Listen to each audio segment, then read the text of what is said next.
唔係話認真 cut 埋嚟嘅情況之下啦，佢係一個對3個咧，仍然出到個波，呢個就係佢嘅特點啦。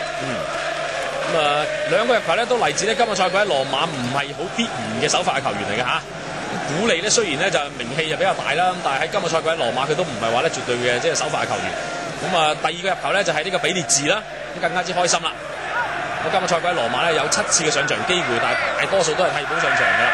咁呢場波咧佢係首發上場，咁亦都係咧射入佢自己喺羅馬今個賽季嘅意甲第一球。贏到2-0啦。咁啱先講緊咧就話羅馬喺呢個買賣球員嗰度咧，單純從一個後衞嘅位置上邊咧，叫賺咗一筆啊！一講到呢樣嘢，即刻點影係早安先啦。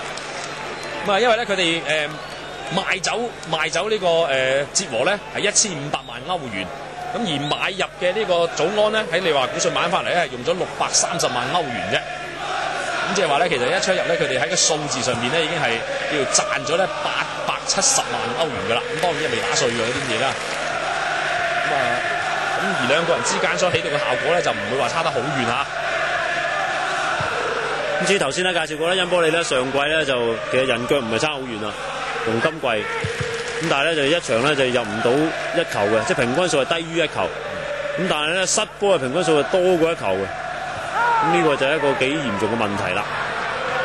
咁見到呢邊啦，就呢下咧逼得好緊要啦，最後球證亦都吹罰好合理嘅。